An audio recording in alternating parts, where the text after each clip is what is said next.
Hello, everyone. Good afternoon. I got an important must-read article. I'm going to read it to you from Michael Schneider just out. World War III. Obama could take a major step toward war with Russia on Friday. Because the mainstream media is devoting almost all of their time and energy to covering the Trump and Clinton campaigns, most Americans don't realize that the Obama administration is bringing us perilously close to war with Russia. On Friday, Barack Obama is going to sit down with his foreign policy team and discuss military options in Syria. As you will see below, the options under consideration include direct strikes on Syrian military bases. Russia has already pledged to respond. Oh, hold on here. Sorry. Russia has already pledged to respond militarily to any direct strikes on Syrian forces. And so the decisions that Barack Obama makes regarding Syria on Friday could literally be the spark that sets off World War III. The daily drama surrounding Trump and Clinton is far less important than a potential war with Russia. This should be front page news all over the country, but unfortunately, most of the news organizations are giving it very little coverage. The following is an excerpt from an extremely important Reuters report that so far is not receiving nearly enough attention. Sorry, my screen keeps making weird moving and stuff. U.S. President Barack Obama and his top foreign policy advisors are expected to meet on Friday to consider their military and other options in Syria, as Syrian and Russian aircraft continue to pummel Aleppo and other targets, U.S. officials said. Some top officials argue the United States must act more forcefully in Syria, risk losing what influence it still has over moderate rebels and its Arab, Kurdish, and Turkish allies in the fight against the Islamic State, the officials told Reuters. One set of options includes direct U.S. military actions such as airstrikes on Syrian military bases, munitions depots, or radar and anti-aircraft bases, said one official who spoke on condition of anonymity to discuss internal deliberations. If Barack Obama decides to directly hit the Syrian military, that will be crossing a red line that Russia has already established. And unlike Obama, Russia actually takes their red lines deadly seriously. In my recent article entitled Russia is Preparing for a Nuclear War with the United States, I included a quote from a major Russian news source that demonstrates what the Russians are thinking at this point. The Russians recently deployed additional S-300 and S-400 air defense systems to Syria, and they have warned that any strike against Syrian forces would put Russian personnel in danger. Russia's defense ministry has cautioned the U.S.-led coalition of carrying out airstrikes on Syrian army positions, adding in Syria there are numerous S-300, S-400 air defense systems up and running. Russia currently has S-400 and S-300 air defense systems deployed to protect its troops stationed at the Tartus Naval Supply Base and the Khmeim Air Base. The radius of the weapons reach may be a surprise to all identified flying objects, Russian Defense Ministry spokesperson General Igor Kalashnikov says. According to Russian Defense Ministry, any airstrike or missile hitting targets in territory controlled by the Syrian government would put Russian personnel in danger. If the Obama administration is insane enough to start ordering airstrikes against Syrian positions, let us hope and pray that the Russians are willing to back down and show restraint.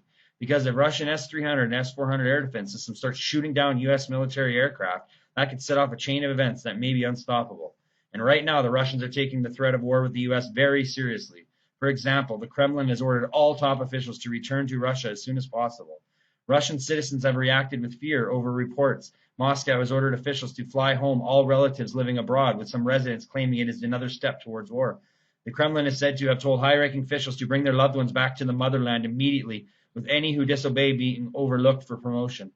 It comes against a backdrop of rapidly deteriorating relations with the West over Russia's role in the Syria conflict, and just days after Putin moved nuclear-ready missiles closer to the border with Poland. In addition, the Russians recently concluded an unprecedented civil defense drill that involved 40 million people, and it was like, what is it, tens of thousands of equipment and like 200,000 emergency people and 40 million civilians. Here in the United States, we have never had those kinds of drills, and there isn't even anywhere for the general population to go in the event of a nuclear war. If and when the missiles start falling, the only thing that will be left to do is to say our prayers and kiss your families members goodbye. Over in Russia, there is a tremendous amount of interest in the U.S. election right now because it is widely believed that Donald Trump could dramatically improve relations between the United States and Russia. If Hillary Clinton gets elected, many top Russian officials believe that will make the possibility of nuclear war much more likely. For instance, just consider what Vladimir Zhirinovsky told Reuters earlier this week. Vladimir Zhirinovsky, a flamboyant veteran lawmaker known for his fiery rhetoric, told Reuters in an interview that Trump was the only person able to de-escalate dangerous tensions between Moscow and Washington.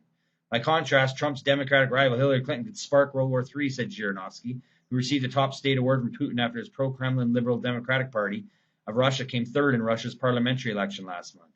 And anyone that watched the second debate between Hillary and Donald Trump got to see the intense disdain that Clinton has for Russia. Hillary believes that the Russians are trying very hard to keep her out of office, and she tends to take any threats to her political career very, very personally. The thought of her having her finger on the nuclear trigger is beyond terrifying. And I'm certainly not alone in this opinion. Even presidential candidate Jill Stein believes that nuclear war with Russia will be much more likely if Clinton is elected. It is now Hillary Clinton that wants to start an air war with Russia over Syria by calling for a no-fly zone, Stein said.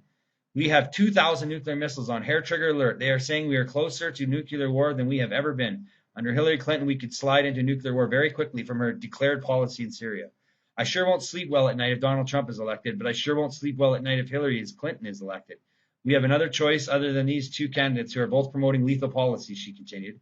On the issue of war and nuclear weapons, it is actually Hillary's policies which are much scarier than Donald Trump, who does not want to go to war with Russia. He wants to seek modes of working together, which is the route that we need to follow, not to go into confrontation and nuclear war with Russia. And the ironic thing is that Hillary Clinton actually played a key role in starting the civil war in Syria when she was Secretary of State in 2011. At that time, the Arab Spring was sweeping across the Middle East, and the Obama administration, Saudi Arabia, and Turkey decided that would be a wonderful time to try to overthrow the Assad regime in Syria and make Syria a full-blown Sunni puppet state. So they helped organize protests, they armed and funded the rebels, and the rest is history. Now the civil war that Hillary Clinton played such a key role in is starting has brought us to the brink of World War III with Russia. And most Americans don't realize this, but Russia has nuclear superiority over us. For anyone that doubts this, please go and read this article I recently published. So we definitely don't want to tango with the Russians because there is a very good chance we would come out on the losing end. But whether we would win or we would lose, there is absolutely no reason to go to war with Russia in the first place. Barack Obama has got to be absolutely insane to even consider getting us into a direct military conflict with the Russians. And let us hope that he backs off while there is still time to do so. All right, everyone, please like, share, comment this video, and please subscribe to our channel in the bottom right corner. If you haven't already, please turn all notifications on. Thanks. Have a great day. I'll keep you updated as more news comes in. Take care. Bye.